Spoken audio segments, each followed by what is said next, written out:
All right, and welcome to another episode of Butler's Babble, where we try to inspire, empower, and motivate people to live the best lives that they can. And we do that by bringing on different people from all over the world that's been through some sort of a trauma in their life, and they want to share their story with others in order to make your life better. Maybe you can learn from them. Today, we have an amazing guest. We've been trying to organize this for months now, and we finally were able to get it together. And so we are going to bring in Miss Elizabeth Manley in a second here. For those of you who don't know, I'm sure you all do know who she is, but who doesn't know who she is, she's an Algonquin College honorary degree recipient. She's got her Order of Canada recipiency, but what she's more known for is by winning the silver medal at the 1988 Olympics in Calgary, Canada. She's also a 1988 world silver medalist and a three-time national champion. And then also, but lately she's been known is she's been going around and been seen doing many speaking engagements as a spokesperson for mental health issues, talking more about her battles with depression, anxiety, and nervous breakdown that she had that whole time training for Olympics and things like that. And it shows that it doesn't just happen to adults, it happens at young ages too. So we're going to bring Elizabeth on here. And Liz, welcome to the program. Thank you. I know it's taken us a while to get this together. And hopefully I got that all correct in that. Yes, you did. More than welcome to correct me. And my wife tells me when I'm wrong all the time. So that's what we're supposed to do. So why don't you give everybody just a little bit more background on Liz, who Liz is, where you were born, raised, a bit about your family life. Give us a little background. Well, do we have a 10-hour show here? But no, I was actually born and raised in the Belleville, Trenton area. So we were living in Trenton, but I was born in Belleville.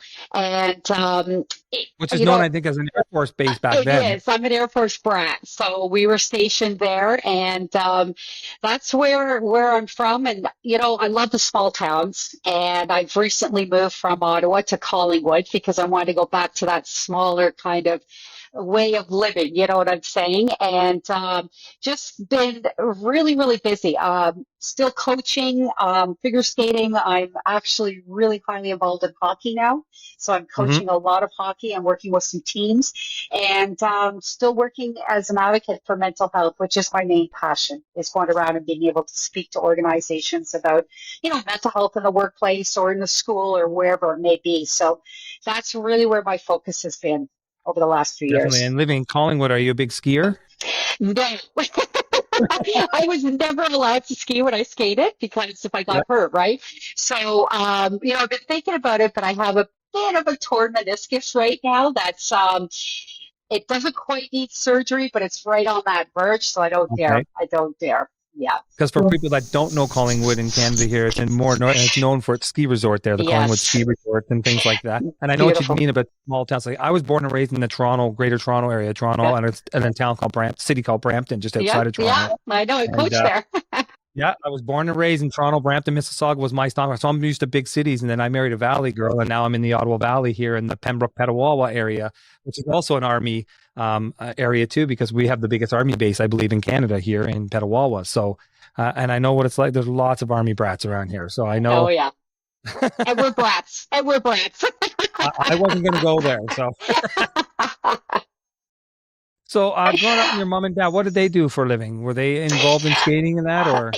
Not really. My dad was a lieutenant colonel in the Air Force, so it was Air Force in Trenton in those days, and he traveled all the time. He was, over in Europe and going from base to base. So, that was kind of the lifestyle we lived. And my mom was just raising the 4 kids at home. I had 3 older brothers and myself, and she was just taking care of us. But hockey was the sport in our family. Like all 3 brothers played hockey, as well as my dad coached hockey. So that was kind of where the focus was in our family. Was we lived, slept, and ate the NHL because all my brothers were going to make the NHL, right? So that's kind of really what it was about. And I only got into skating because, my brothers would torment me and I just wanted to be better than them in whatever they were doing. And there was no girls hockey in those days.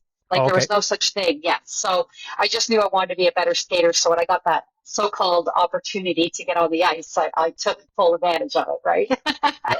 Exactly. No, I don't blame you. I know I grew up in Brampton and they did have a girls hockey at that time. This was in the probably mid 80s, and things like that. It was just starting to come to the forefront. Like Cassie Campbell, who's known right now Yep. with TSN and that, she actually grew up in Has a rig Brampton too. there. Yeah. Yeah, and Yeah. that's where she got her hockey lessons from. So Right. it became a very big hotbed for women's hockey at that time. So, Absolutely. um, but no, and so you're always just being dragged to the rinks, I guess, to watch your brothers play. I And was, this and is when I heard that. you Yeah, know I the heard that you story. became a So big entrepreneur at that time.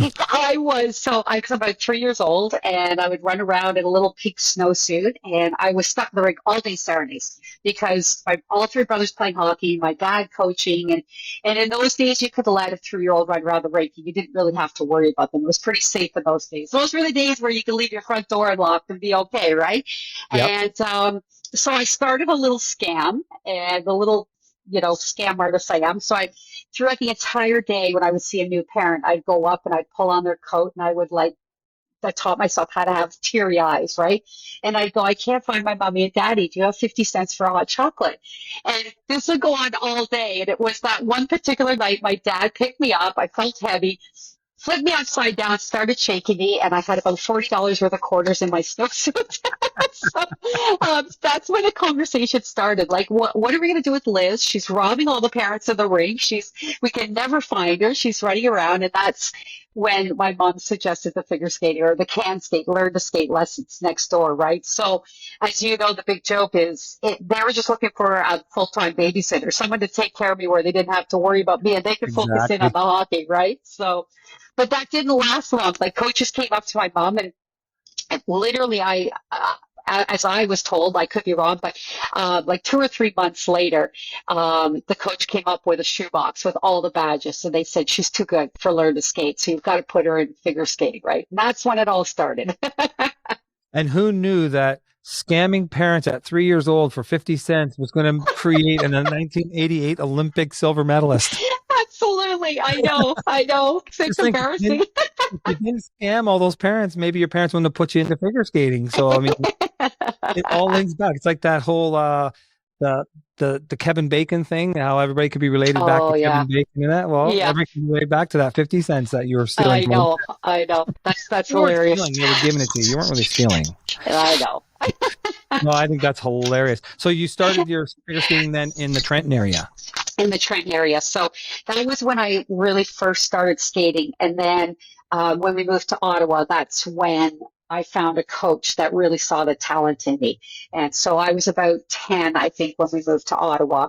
And yeah, that was kind of like my first experience of seeing what really good skaters were. Like not saying in the small town there wasn't, but that's all I knew was just who was in that Trenton area, right? I skated on the Trenton Figure Skating Club, and it's actually quite funny because my mom was inducted into the Belleville Hall of Fame as a builder because she was the president of the skating club. She did the music, she did everything, right? Because she figured I might as well volunteer, do something. I'm sitting here anyways watching my daughter, because all I wanted to do was be at the rink. So, I made her be at the rink all the time.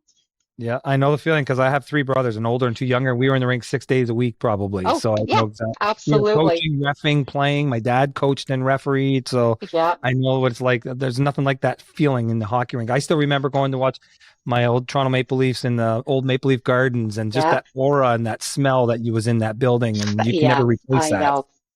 know. I'm so grateful in my life that I've skated at all original six arenas. That's And awesome. it's so cool to be able to say that, right? The Yeah, old Boston Gardens, the Chicago Stadium, and yeah, so I've had that opportunity to be at all those rinks, and it's that's it's quite a awesome. memory. But it's funny you're talking about the hockey because my poor mother, she'd be rolling over in her grave right now. She knew suddenly I'm going into the hockey now. All that time and money she put into figure skating, she goes, "Oh, and now you're going into hockey?" Like, so Exactly. No, it all comes full circle. You got to be on the ice somehow. exactly.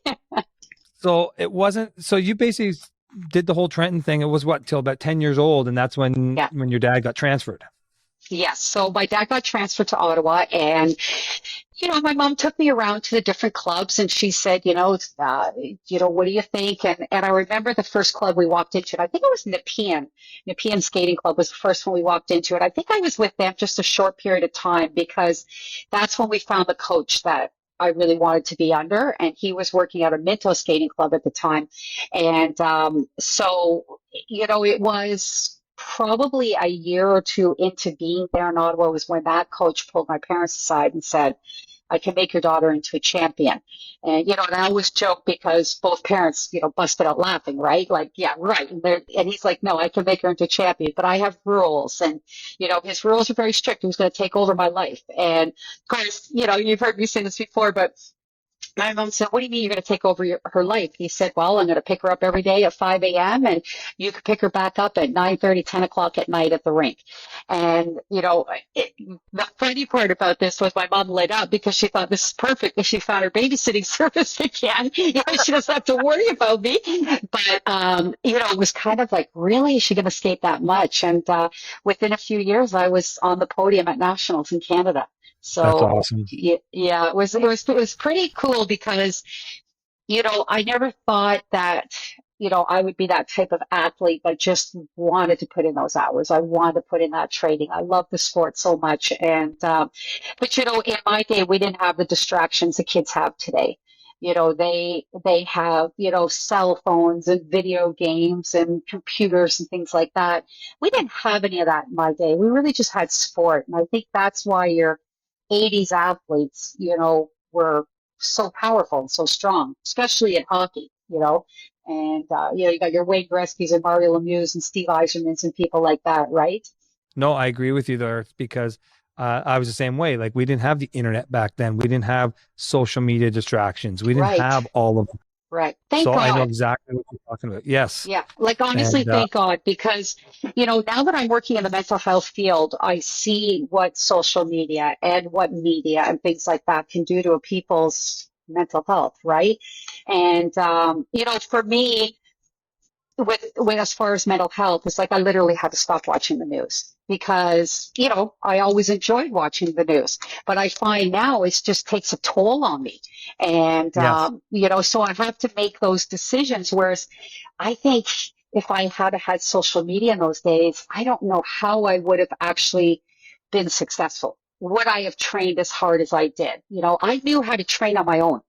Like, Yes. sometimes I used to be at the TD Center in Ottawa, which used to be the old Civic Center. And they would give me ice when the 67s, the Ottawa 67s, weren't using it.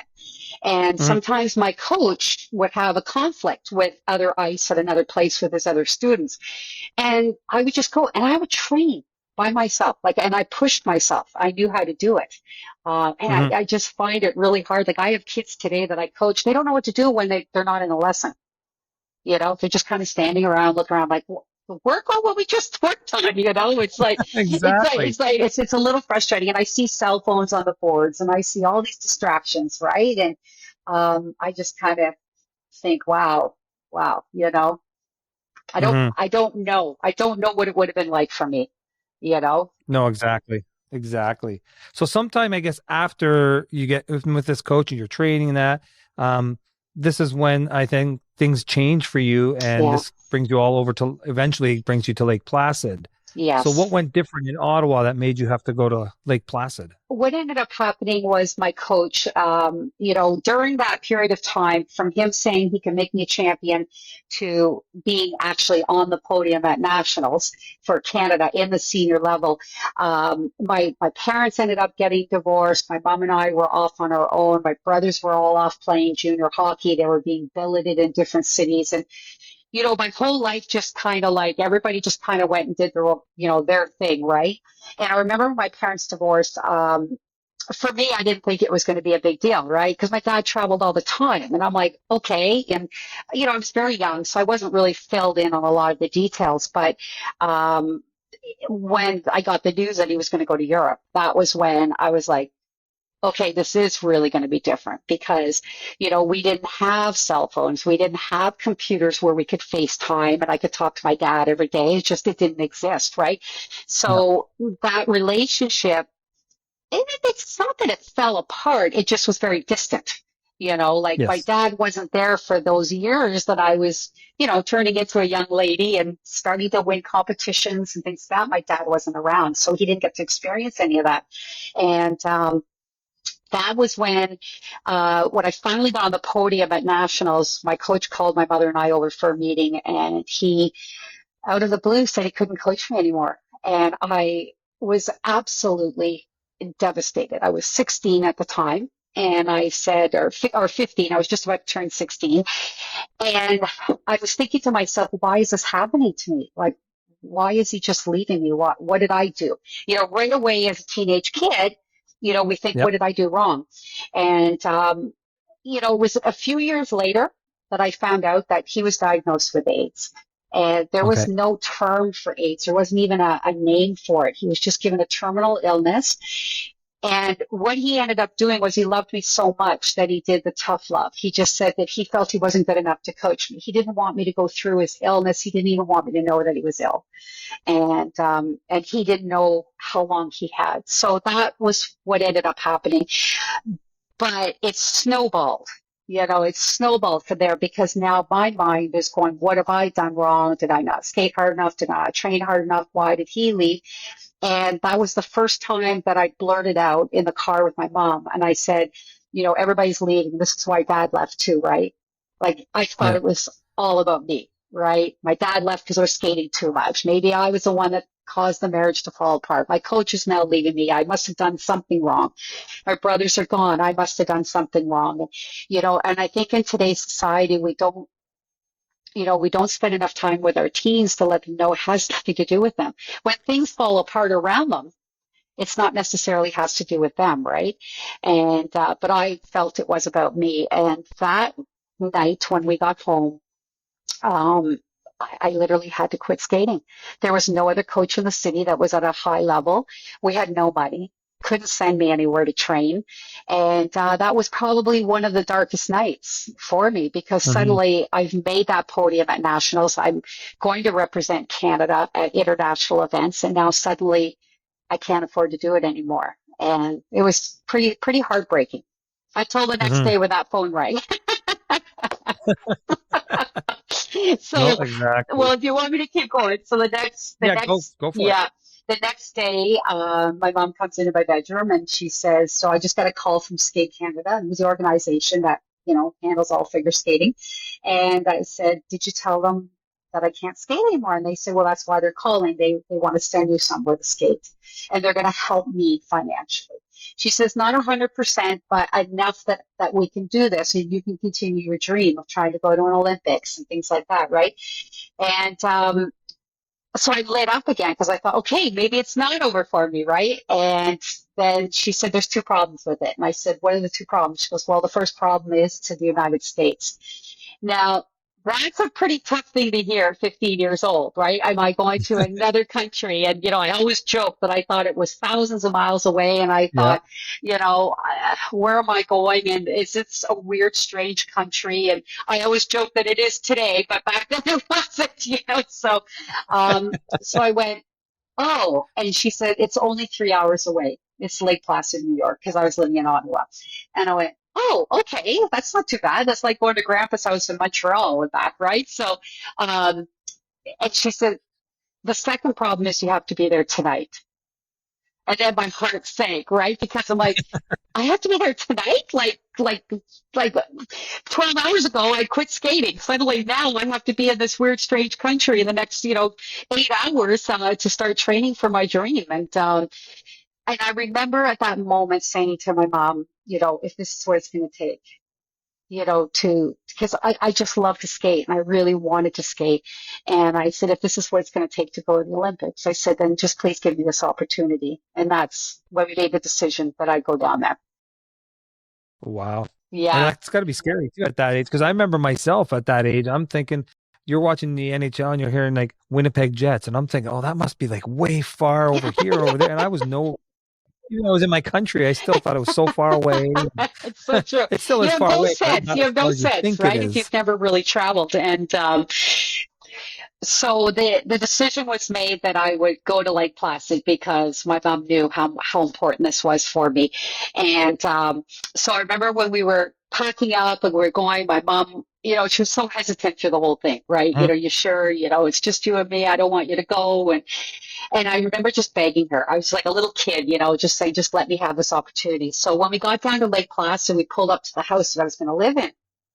And I was a little bit scared. I was like, "Are you sure this is the house?" Because it looked like it was, no one lived in it. The yard was all a mess. And she said, "It's the address." So we went up to the door, and interestingly enough, walking through the place, I realized I didn't understand the house. Like it was very confusing to me, but now I can explain it. She was a bit of a hoarder, Mhm. so she had so much stuff. It was packed right to the ceiling, like literally couldn't get another piece of paper in. And that's why from outside all the windows looked so dark and it just looked, kind of spooky, right? So I had my choice of a few bedrooms on the first floor, and then there was some empty bedrooms on the second floor. This house was massive. It was only her that was living in it, this woman. She was very, very sweet. But every bedroom was just packed with stuff. Couldn't get my equipment in, couldn't get my suitcases in.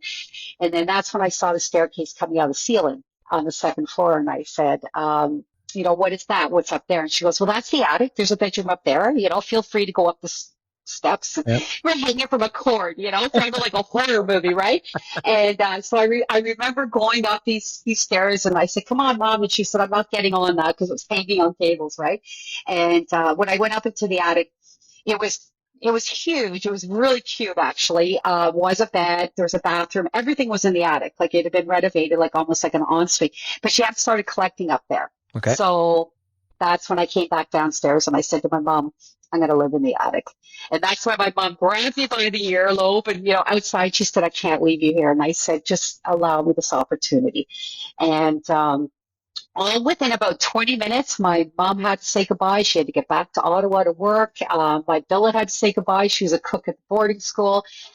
And I brought everything into that house and crawled up to the attic, and I cried like all night. I was terrified. I didn't know what I was going to do. In those days, you just couldn't pick up a phone and call home because it was so expensive. I didn't know anybody. I was in a strange country. I didn't have my coach that I adored and I loved. He was gone out of my life. And so, you can imagine what was going through my head that first Oh, night, for sure. just say, this is really, really scary. And it wasn't until the next morning, I knew that I had to be at the arena for 9 a.m. And I got myself down to the rink. And when I walked into that rink, I saw figure skaters and speed skaters and hockey players and everybody wrestling around, Olympic flags hanging everywhere. And that was the moment I went, this is why I'm here. You get Yeah. that adrenaline rush, right? Because you're seeing all these great athletes and you're seeing everybody running around and they're so focused. And I knew, okay, this is why I'm here. Mhm. And then worked my way down to that locker room, and the biggest human being I've ever seen walked straight up towards me in the hallway. And he was 6'8" with skates on and a huge parka. And I'm like 4 foot nothing, and I'm about this big. And he came right up to me and he poked me really hard. And he was Austrian. He didn't speak much English and asked if I was Manley. I said yes. And he says, I'm the Emmerich Dancer from Austria, and we coach you. And I remember my inside voice was going, he doesn't speak English. Now what do I do? He doesn't speak English, right? And that's when he walked around me and he started poking at my butt and the Mhm. back of my legs. And I'm just like, I was paralyzed. I was so scared. Not only was this man massive, but, suddenly he's poking my bum. Walks back around me again, grabs my butt cheeks really, really hard. And I'm like, what is he doing? He walks back in front of me. He pokes me in the chest again and he says, you're fat. Go get changed. And he walked away. So that was the introduction to my whole new life in the U.S. training. And I ran into that locker room, locked myself in a bathroom stall. I was crying. I was terrified. I didn't know what I was walking into. Definitely. And yeah, and he trained me. He trained me hard. We did 8 hours a day on the ice. We did 2 hours in the gym a day. And then before I was allowed to go home every night, I did 100 laps on the speed skating oval. And every night he just, you're still fat. Go home. I see you tomorrow. And that was my training schedule. And, I didn't really have any friends at the rink because it was very competitive. They were all top end competitors. And here this little person comes from the strange country, Canada, can skate better than them. Yeah. So I knew right away I wasn't going to have a lot of friends. And so it was very lonely. And it was about a month of being in there is when I started seeing changes in me physically. Mhm. Yeah. Because even nowadays, But like you look at the way he was treating you there, just walking around, just mm, squeezing your butt and doing, you could never get away with something like that nowadays. There's no, no way. no, And I know, especially when I you're that know. young too, you're just a teenager and he's doing that to a Yep, teenager. I mean, exactly. So he was that typical European coach that was hardcore, yeah, yelling, screaming, doing all this. Um, and it's really interesting, not to get off subject really quickly, but I'm part of this safe sport group now, ITP, and I'm doing a curriculum for them for mental health in sports. And part of the curriculum that I have created is bullying coaching versus growth coaching, hmm, right? And how the bullying coaching, was so back then, yes, right?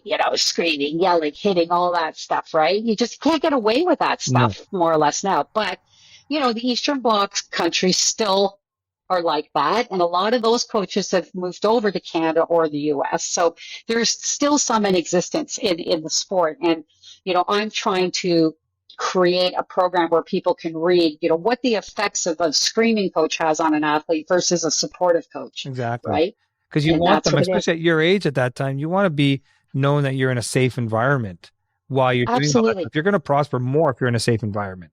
Absolutely. And even with the parents' relationships, the parents need to know their child's in a safe environment, right? Yes, But, in the 80s, I was trained to never speak about my emotions because I was a tough athlete. If you showed your emotions, you were considered weak. And I always use the example of NHL when an NHL player gets injured, lower body injury. You'll never know what the injury is because they don't want the opponents to know what their injury exactly. is, right?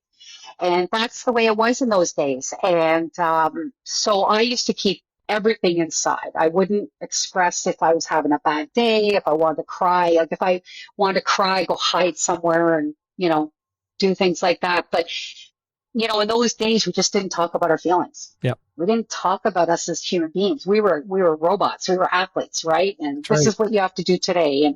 And so I was keeping a lot in. And about a month after I was there, I had to call home. And first my mom panicked. Why are you calling? It's so expensive. Like, what's happened? What's happened? Right? And I said, there's a couple things. I said, one, my coach keeps calling me fat, and she says, don't worry about it. He doesn't speak English. Yeah. Like, just try to get through it, right? And I said, no, something is going wrong. And she said, well, what do you mean? I said, I gained about 25 pounds in 2 weeks, which is I've heard like Yeah. it's like shocking, right? Especially for an athlete. And of course, my mom's first response was, "It could be muscle. Yeah. You're training so hard. You're training so much." And I said, "No." I said, "There's only so much muscle this body can, take." And then she was about to hang up and said she'll come down the weekend. She'll go over diet with me and things like this. And I said, before you hang up, there's one more thing. And she said, what? And I said, I think I'm losing my hair. Hmm. And then, she just went, what? And I said, Mom, I'm blocking the shower. I wake up, I take the covers down off my bed, and my bed is full of hair. I can pull on my hair, and I have a handful in my hand. And literally, I didn't hear another thing. All I heard was a click on the phone. Hmm. And I thought we had been disconnected. Back in those days, you always got disconnected and things. So I thought she'll call me after work. And then 3 hours to that moment is when the doorbell rang. And I go running down from the attic, and I open the door, and my mom fell to her knees when she saw Mm, me. It wasn't the little girl she had left, no, a month and a half prior to that, right? So, exactly. and, kind of to sum it up quickly, it took my mom 20 minutes to pack up the car. I'm taking my daughter home. I knew this wasn't the right decision. And we drove all the way back to Ottawa. And it wasn't until we just got into Canada, my mom pulled over and she realized she hadn't said two words to me in the car. Mm, I didn't even realize it because I was now in this place where I wasn't talking to anybody. I had no one to talk to at the rink. My billet was never home. I didn't get to call home. I was with a non-speaking English coach. So, for someone to not have a conversation, it was just normal for me. And so she said, I'm so sorry, but my mom was in shock. And, before we left Lake Placid, she had someone look at my hair and they found 3 bald spots the size of grapefruits in the back of my head. And, she pulled over the car and she said, are you okay? I'm so sorry. I haven't said 2 words. I don't know what's happening. I'm in shock. I don't know Yeah. how to process all this, right? And I remember that was the day I used those famous words, I'm fine. And I looked back out the passenger window. All I said was I was fine. Mhm. And, there's so many definitions for that word fine, but, fine is the word we use when we don't want to talk about something. Fine is shutting a conversation down. I'm fine. Walk away or so forth, right? And so we got an appointment with a specialist in Ottawa, but it was going to take a month to get into this person. So during that month, I went from doctor to doctor to doctor. They were testing me for everything. And I was like a human pincushion, right? Because they just didn't understand. And within that month, I gained another 25 pounds of water retention and I lost the rest of my hair. And when I got into that specialist, it literally took him 5 minutes. And I was diagnosed with, I was clinically depressed. I'd had a nervous breakdown. I had anxiety. And so I was diagnosed with all these, mental health issues. And the first thing out of my mother's mouth is that that's impossible. Like, we don't have any mental health issues in our family. Because in those days, You kept it in, we you all didn't had talk about it. this, you didn't talk about it. And, I'm even guilty. Like when we used to say mental health in the 80s, we used to think of, one flew over the cuckoo's nest, Yeah. or you thought about hospitals and straitjackets and walking around screaming at yourself. Like that's what we thought mental health was. Yeah. Not ever having the true knowledge of what really mental health can be. Mhm. And every single person in this world will battle with some sort of mental health at some point in their life, whether it's grief, whether it's depression, whether it's, you know what I'm saying? Yeah. And there's such a wide spectrum of mental health that we're getting leaps and bounds where we were. But, We still have we've ways to got to go. we have still have a ways to go, and we still have the people out there that say, oh, just suck it up. Yeah. Like you don't have anything wrong. And we really do have to recognize that it's out there. And like you said, John, the big thing is when COVID hit, like, the mental health was probably at its highest in our country. And you can see it. You can see it in people today, the anger, the pain, the issues, everything that's going on in the world today. Yeah. That ties all in, right? And so I was diagnosed that night, that day, and it took me a long time to really be open about this. But when we went home that night, once again, I had to quit skating because we figured it was my skating. It was too much pressure. And that was the night that, I sat on the floor in front of a mirror. I'd taken all my clothes off and I was just looking at what I look like. And all I could say to myself was the world would be better without me. I was extremely suicidal that night because I didn't know what to do. The doctor had given me 2 options, drug therapy and talk therapy. Drug therapy scared me Mhm. because if I did go back to skating and the drug testing rules were so severe, Yeah. if I was put on a medication that worked for me and then I wanted to go back to skating, what if that medication is not on the Yes. drug list that's allowed? Take me off that medication. Am I setting myself back? Yeah. Right back to where I was, right? And then talk therapy, we had no money. And there was so little of it out there. Only the elite of people got to go to a therapist, right? Or could afford it or could even get on a wait list. And so when I was sitting on the bed that night, I literally was saying, if I just end it, nobody will have to be worried about me. They can move on with their lives. Like this is what a teenager thinks when they feel their life is just, Yeah. it's not worth it anymore, right? And the one that I had the hardest to grasp was, not only disappointing everybody in my protege or whatever you want to call it, but it was like I felt like I let Canada down. Yeah. because I was a new national team member. I was a good skater. I had so much potential, right? And Skate Canada gone out of their way to get me to Lake Placid, and I blew it. I felt like I just blew it, right? And luckily, I fell asleep, and I didn't try anything that night. And but then having the diagnosis, knowing what was happening to me, not having my skating and everything, then you start to see people's true colors with the Yeah. stigma True. of mental health. Yeah. Yeah. And then was it shortly after that, or was it a while after that when you finally decided that you were going to go for the nationals and hmm things like that in So, Montreal there? yeah. Well, I got asked to not go to nationals because it was going to be televised live, and it was more or less stated to me that if I showed up at nationals, I would embarrass the organization, Skate Canada. And it just shows you that stigma that they had back then. That was a stigma. Yeah.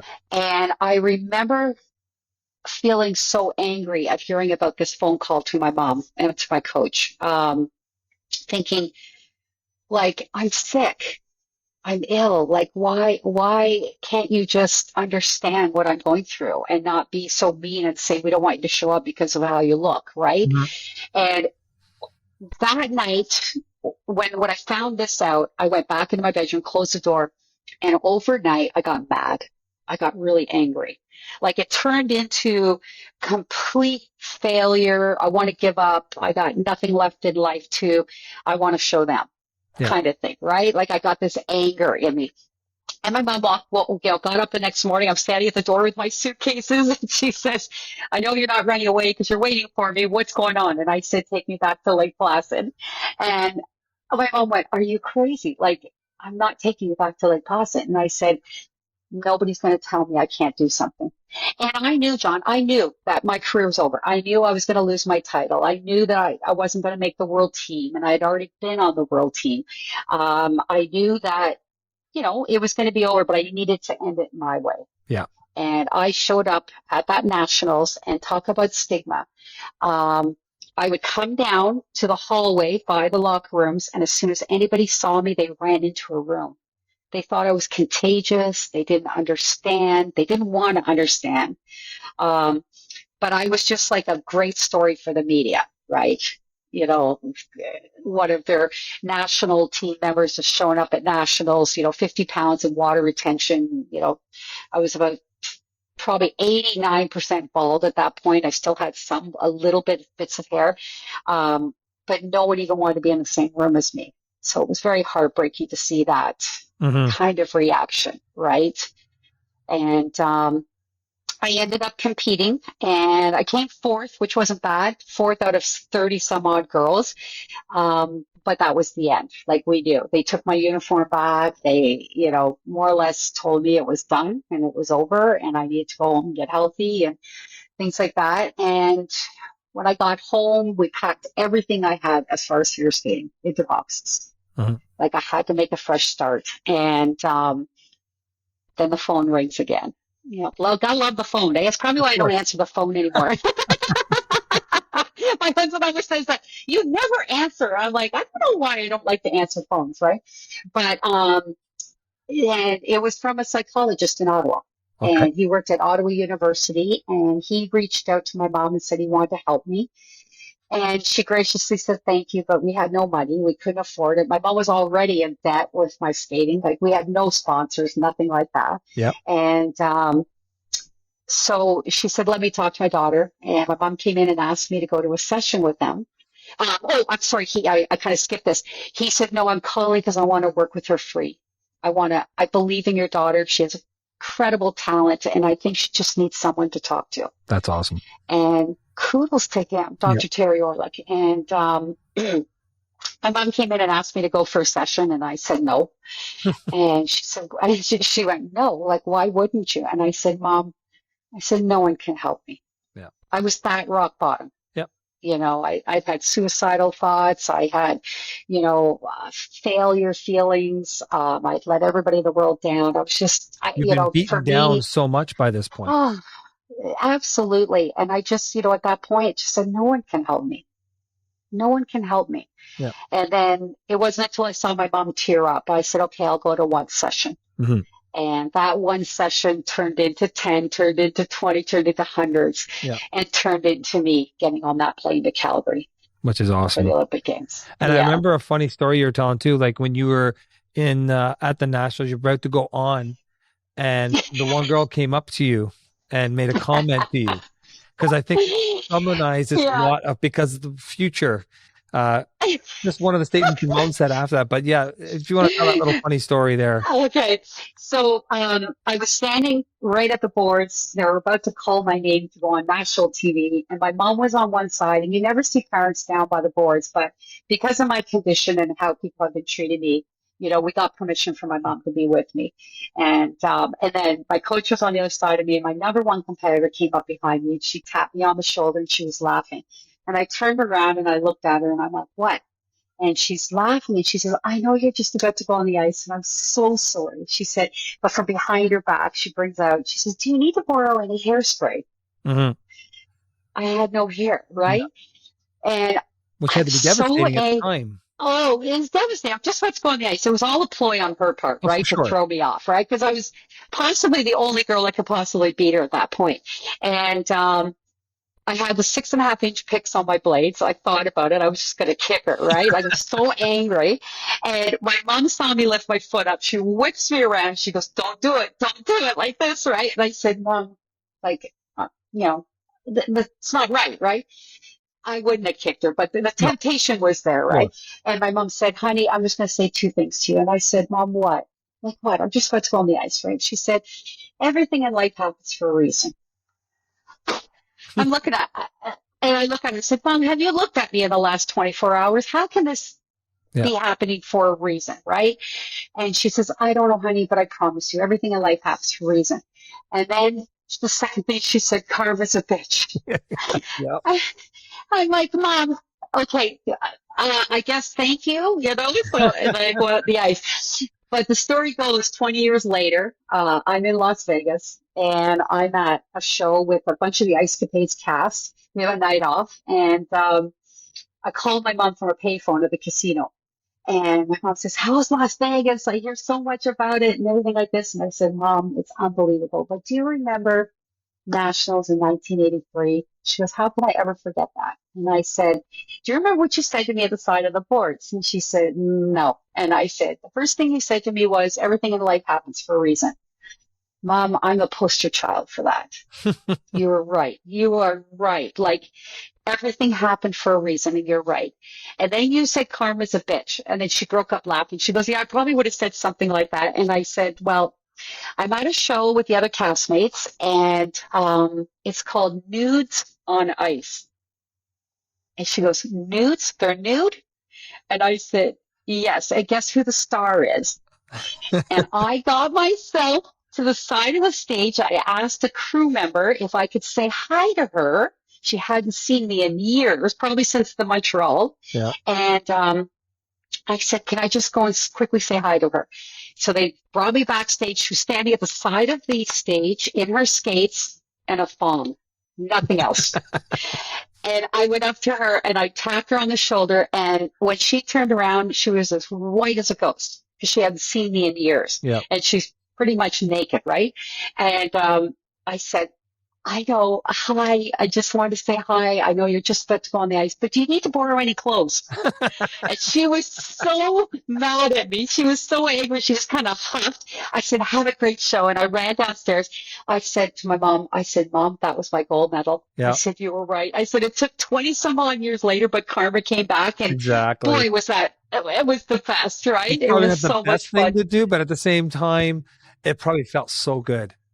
Oh, it felt so good. It's so good. And I sat right in that front row, so she had to stare at me the whole Yeah. time. And I love it. it's very interesting to watch people skate nude. It's Yeah. Oh, I can imagine.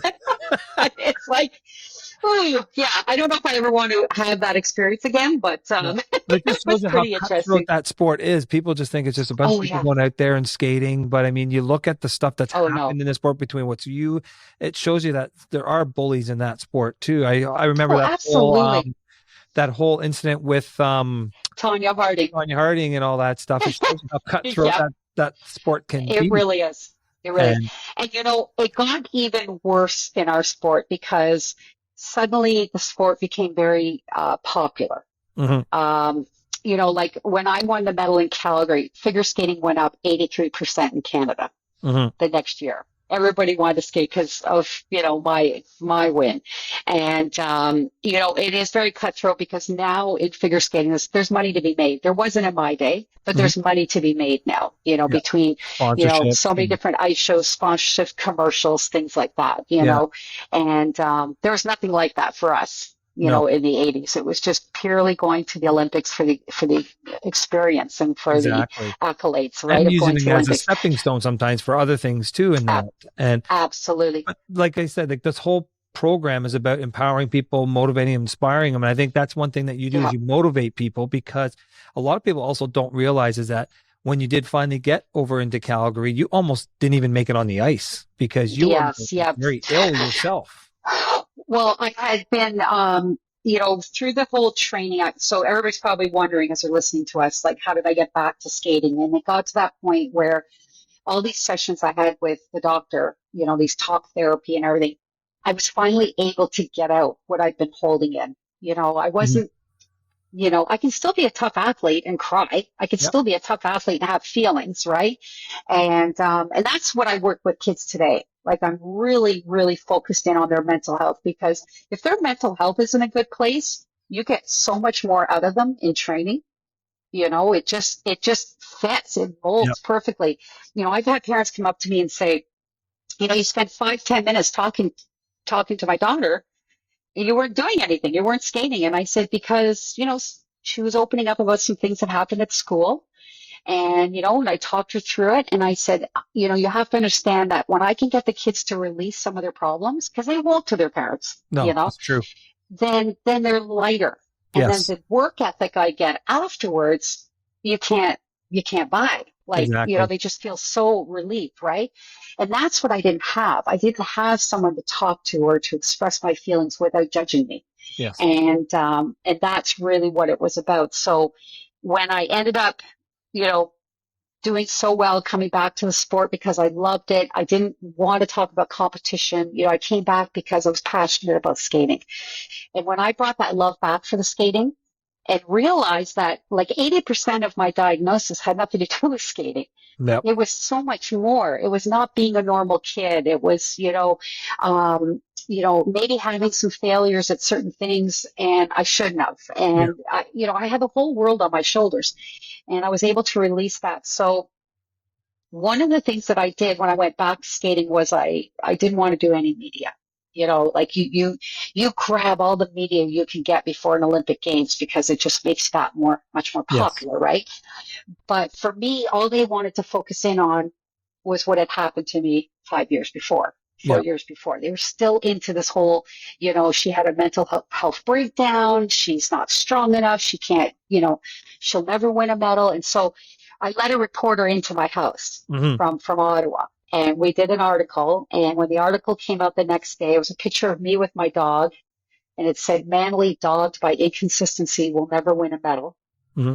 And the whole article talked about because I suffered from a mental health issue, that meant I wasn't strong enough, that I would never win a medal. And kind of in between the lines, you could more or less read that I wasn't going to be successful in anything in life because I suffered from mental health. Yeah. And to read that and to hear that a week before you're leaving for the Calgary Olympics, Yeah. it just destroyed me. I It can imagine. destroyed anything that I had worked on. So I literally fell back 4 or 5 years back to where I was. Yeah. And I didn't show up to the rink for 2 days. And you were what, like And around 19, 20 at this time in that area? I was 22. Yeah, 22. I'm in Calgary. And my coach finally shows up at the house and he said, what's going on? And I said, I'm not going to Calgary. And he said, Elizabeth, it's one reporter. Hmm. But what happens with mental health is you think everybody sees Yeah. it. You think everybody feels that way about you. You can't differentiate. Like, John, you saying something to Yeah. me, and I take it like, oh, this must be how everybody feels. Yes. right? So when he said to me, it's just one reporter, I said, no, it's 2.5 billion people. They're going to watch me out there. How am I supposed to go out there and do what I know I can do when 2.5 billion people feel I need to be in a straitjacket in a Yeah. hospital? That's honestly how I felt. And so he said, I'm going to give you one more night to think things over. Yeah. He said, but, I really hope you're going to come to the rink because we've got to leave in like 3 days or 4 days. And overnight, I got that anger again. I was mad. And, it was like a scene all the way back to 1983. And my mom walks out of the bedroom. There I am with my bag in my hand. And she said, what's going on? And I said, I'm going back to the rink. No one's going to tell me I can't do something.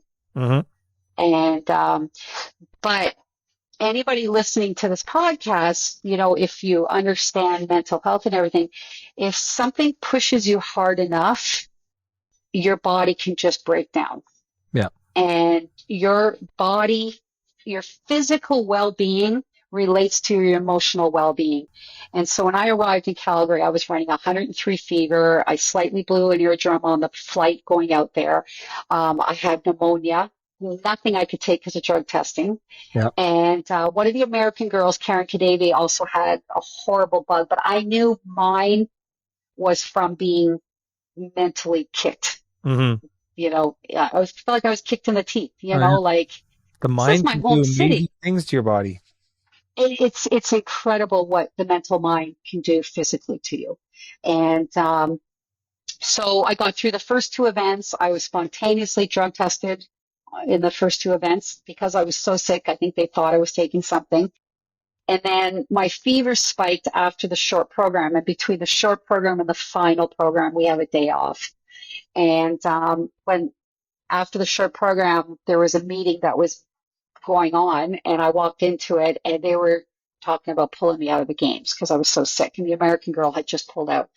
And I said, no, no, no, please just give me my day off. I said, this is my life we're talking about at 2 o'clock in the morning, right? In the Saddle Dome. Like, this is my life we're talking about. Let me have a day off because maybe I'll start to feel better, right? So the next day was the day I went out for practice. My coach said, we're not going to jump. We're not going to spin. You're just going to skate. We're going to sweat the fever out. Mm-hmm. And every girl's dream happened in the middle of that practice. The entire Olympic hockey team walked into my practice. Now you will never see hockey players at a figure skating No. practice, right? And they walked in. They were in a line. They sat at the players' bench, like the players' box, and the coach was standing behind them with his arms crossed. And I'm like, what is going on here? Katarina Witt's not even on the ice, right? Yeah. The goddess of the games, right? And so I go over to my coach, and he's doing this. And I'm like, what? And he goes, can we focus? And I'm like, I'm like, any other time I said this, I'd be like, woo, a whole hockey team's here. But I am so sick that they're not doing anything for me. I just don't know why they're here. It's odd, right? Yeah. He said, we got a job. We got a decision to make. Let's focus, right? So I kept skating around. He hands me my sweater and guards. He says, okay, you and I are going to have a talk outside the locker room, but you need to be honest with me. Can you make it through the long program with how sick you feel, right? So I come off the ice, I see the hockey team going out the back door of the Saddle Dome into a bus, and I'm still thinking to myself, why was a hockey team at my practice? Like, Mm-hmm. it's just so weird, right? And as I came around the corridor, the only person walking towards me was the hockey coach, who I didn't know from Adam. And Yeah. I do now. It was Dave King. Yeah. And so I thought I should say something to him, right? So I went up to him, I put my hand out, and I said, hi, I'm Elizabeth Manley. And he laughed. He goes, I know who you are. And I said, thank you. Thank you for coming to support me on my practice. But I got to ask you, like, why were you here? And he said, Elizabeth, he says, we play Russia tonight. And we were practicing next door in the corral. There's another arena attached to that one. And he said, we weren't practicing that well. He said, so I thought the best thing I could do was pull the team off the ice, get them showered and changed, and make them come watch a champion. Now, I was like, what? And I turned around to see if Katarina or Debbie or somebody was standing behind me. And I said, excuse me. And he said, thank you for inspiring my team. And he kind of gave me a little nudge on the shoulder. He says, knock them dead tomorrow. You got this. And he That must walked have made away. you feel 100 feet tall. Well, it was just like, I was in shock Yeah. because, as you can imagine, I've been feeling pretty beaten up for a few years. I'm not beaten up by my entourage, my coaches, my Yeah. parents, things like that. I just felt like this is how the world looked at me, right? And so I was bent over and I was like embracing this compliment from a complete stranger. Yeah. And all of a sudden, a garbage pail comes underneath me, and I look up, and it's my coach. He'd come around the corner, thought I was puking because I was so sick. And he said, when I looked up at him, he had never seen this part of me. Hmm. And he said, I had this look in my eyes that he had never seen. And I said, call the meeting off. I said, no one's going to tell me I can't do something. No matter what, I'm going out on that ice tomorrow.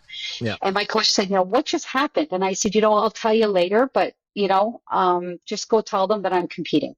Yeah. And that is the power of words. Because I went out the next night and I won that night. Yeah. I won 50% of the Calgary Olympics and ended up second. Yeah.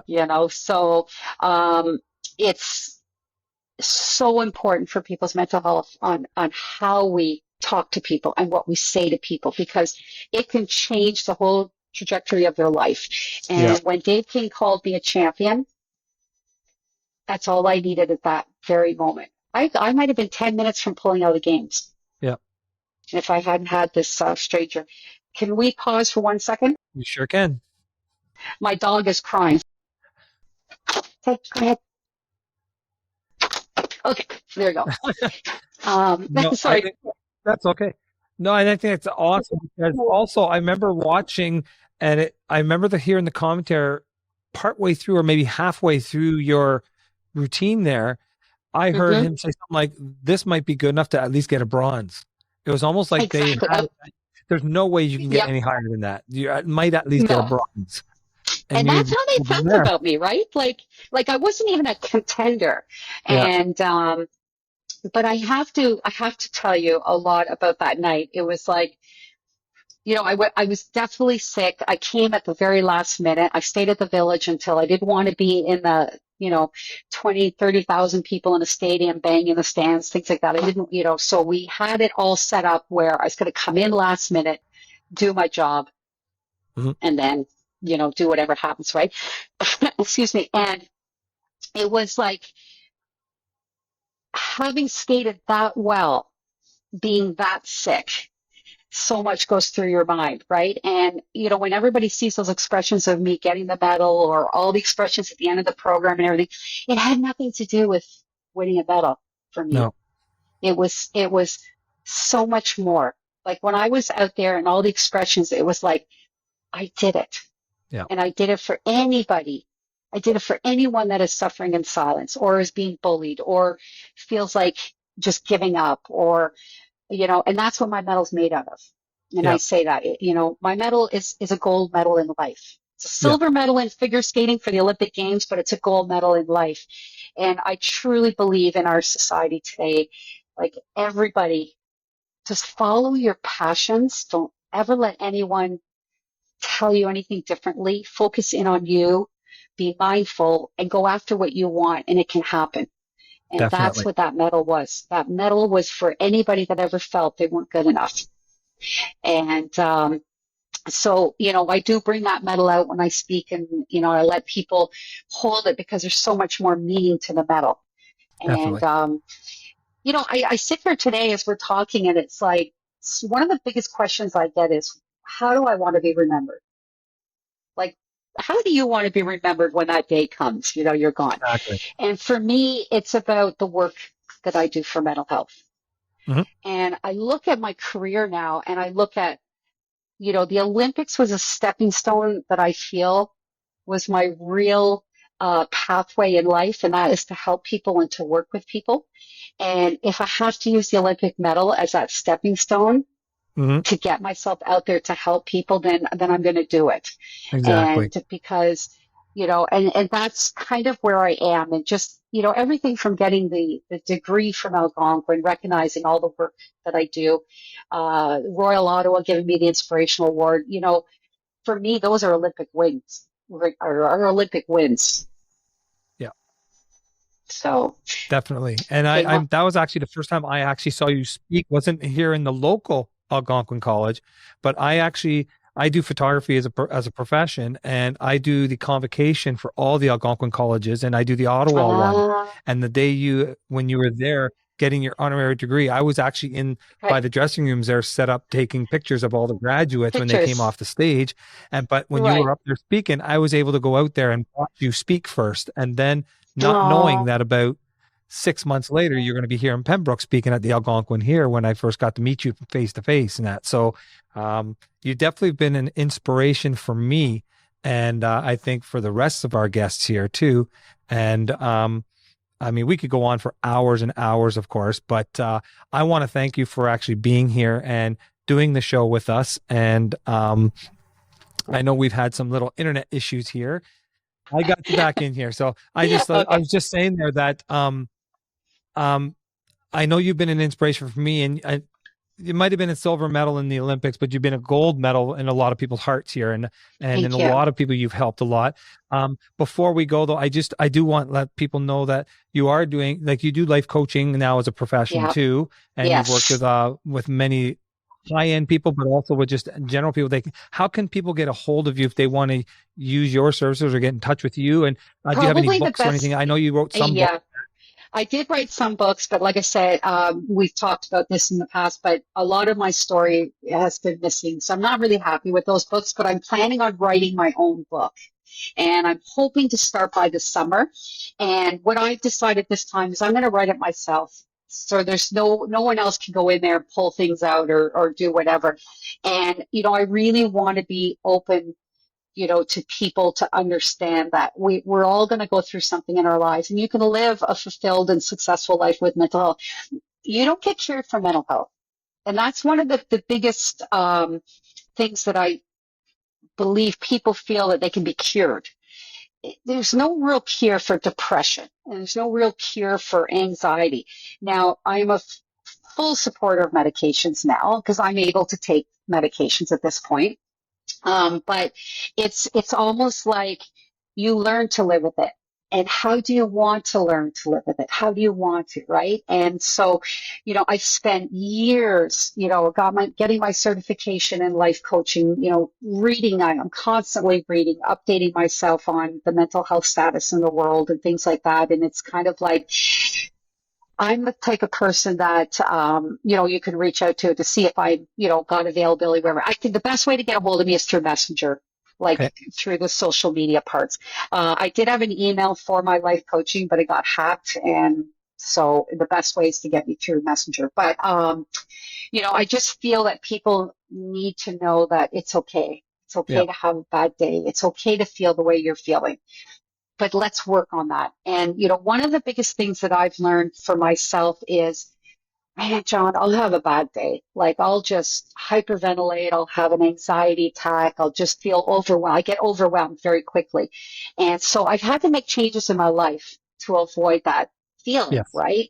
A feeling over, which is why one of my moves was, to move to Collingwood, be by the water and just have a quiet, Mhm. way of living. But, it's understanding that it's normal to have those bad days. And I will allow myself to have a bad day. Mhm. I'll allow myself to stick my head in a fridge and be in there all day if that's what's going to make me feel better. You know what I'm saying? But the important part of having days like that is you have to the next day pick up those big girl pants and get Yeah. on with it. Right? Yep. So I always say to my clients and people, like, have a bad day, eat, drink, do what you want to do. Just, be the victim, call, get mad, do whatever you have to do. But the next day, Yep. move on. Exactly. Okay. And you can do that. Now, when you know someone's not doing well is when they can't move on the next day. And then Yes. they stay in bed all day, and then they stay in bed all the next day and everything. And I've been there.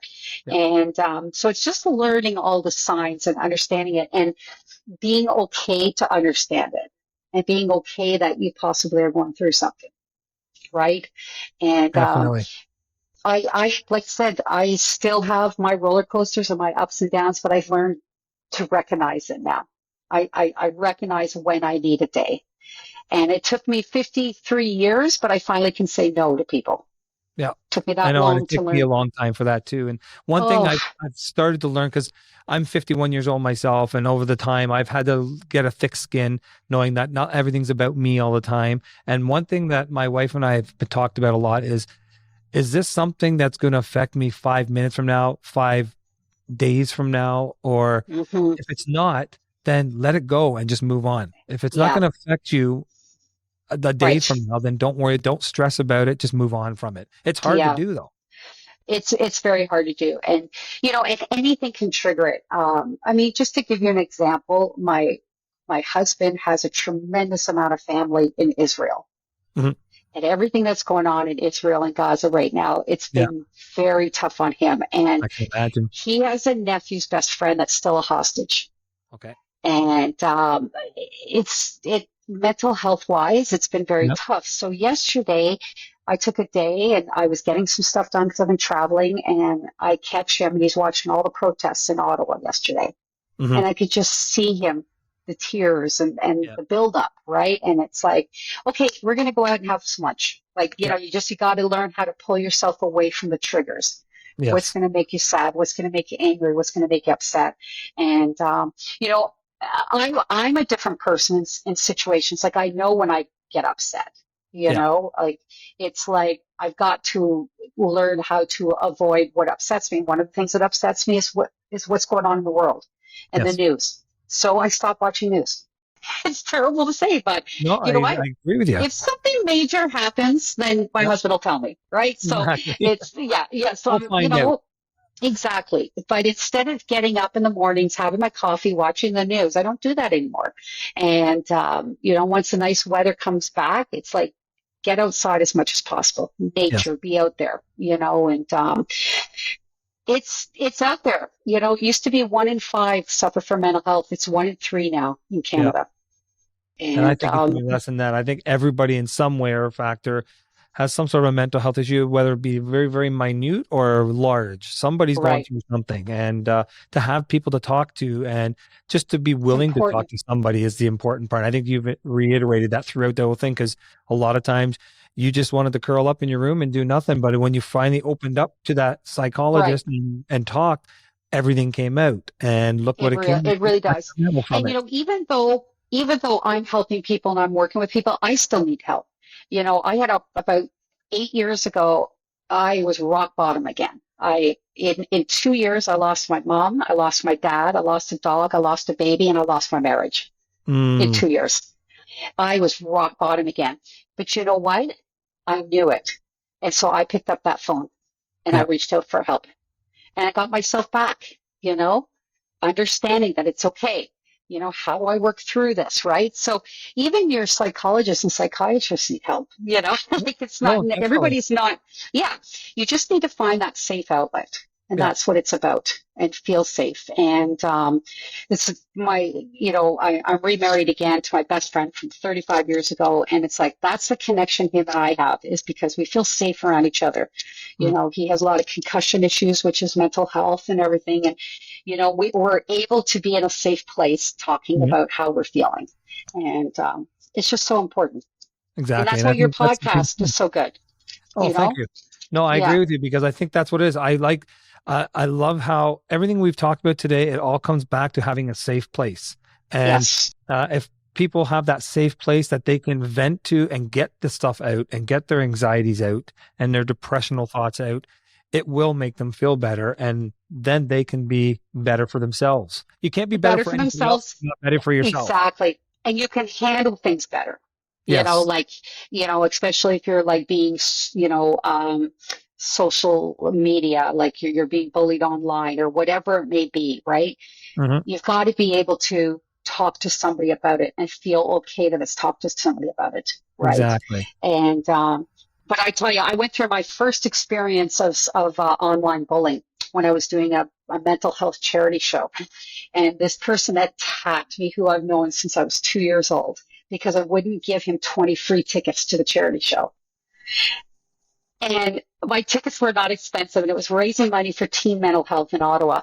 And all my comp tickets were already given out to like my sponsors and things like Sure.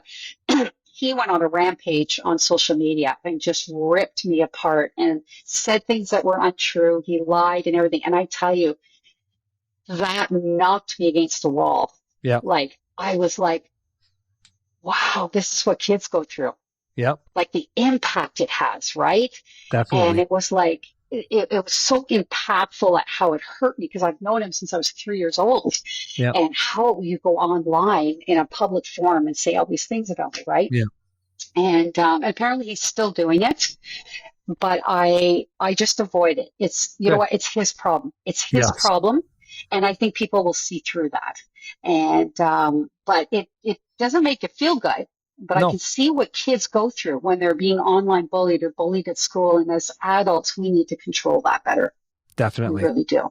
We really No, well, do. I'm glad you came on here because I think a lot of people are going to learn a lot from this episode. Thank I've been you. looking forward to this. One of my favorite ones I've been looking forward to. Not that I don't like the other ones, of course, but I've been definitely, and when you write that book, I'm definitely going to be one that buys it. Okay. I want a signed copy. I actually have our very first guest of Butler's Babble was my friend Carrie Lee Brown that I started working with in the 90s back in the Brampton, Toronto area. And she now publishes books and stuff. She wrote her own book and she publishes them and helps ghostwrite and edit stuff. So if you need somebody to help you out with that, Yes, we'll just connect we'll connect on that definitely. for I'll get you sure. linked up with her. Yeah, And you know, I just feel that it's time for me to really, you know, a lot of people talk to me about losing my mom. How did I get through that? Things like that, right?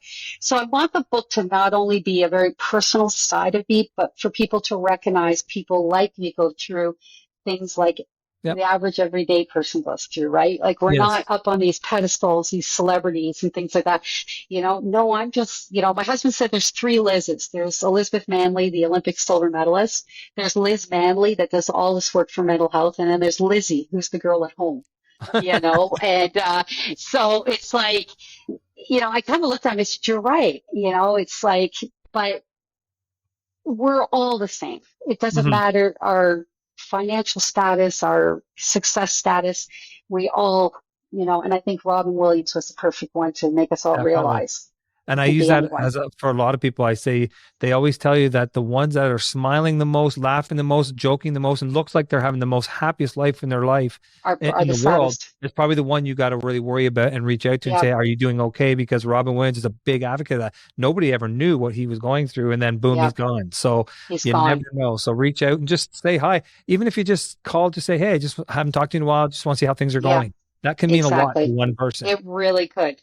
Yeah. Because it makes them feel like that they matter to somebody. Yes. Because when you're in deep depression, you feel like you don't matter. True. And that's what this book is going to be about. It's really about talking about, you know, when I have my bad days, you know, this is what triggered me. This is how I felt. But what was the reality of how I felt? Right? Definitely. I need to look at things in a different perspective, you know, that not everybody in the world's out to get us, you No, know? exactly. Well, thank you for Yeah. joining us. So I know we had thank some you. internet issues here, and I'm going to have to do some little cutting in here to ease things in. So I apologize to the public if things cut a little bit, but and it was mostly on my end. I don't think it was on Liz's end there. There was only the one time I think it was on Liz's end where she just disappeared for some reason, but the most. We'll get that fixed up for everybody. But thank you for coming and joining me. Thank I you. hope you'll come back on a future episode. I'd like to do a reunion show with a lot of my guests in the future, possibly just to see how That'd be things are great. going. And I think it would be a lot of fun. And the That'd next be time I'm in great. the Collingwood area, I have some family down in Wasaga Beach, Collingwood area there. Oh, there you go. I'll definitely The let you know new ahead of time. $60 million arena just opened up there. Oh, sweet. So I'll let you know ahead of Beautiful. time. We'll Yeah. get there for coffee or something like that. And Okay. Awesome. thank you for your time. I know you got to Thank go. you. Is there any last words you'd like to say out there to anybody before we log off? You know what? Just get out there and go after what you want. Don't let anybody tell you differently. And you know what? It doesn't matter how old you are. Changes are for a reason. You can make a change in your life, in your career at any age. And you know, if you love something enough, you got to go after it. Don't be 90 years old in a wheelchair regretting you didn't go after something. Agreed. Go after it now. Perfect words to live by. And remember, everybody, everything happens for a reason. Yes. So thank you all for tuning into this episode. I hope you come back for another episode of Butler's Babble in the future. And remember, if anybody asks, say the Butler did it.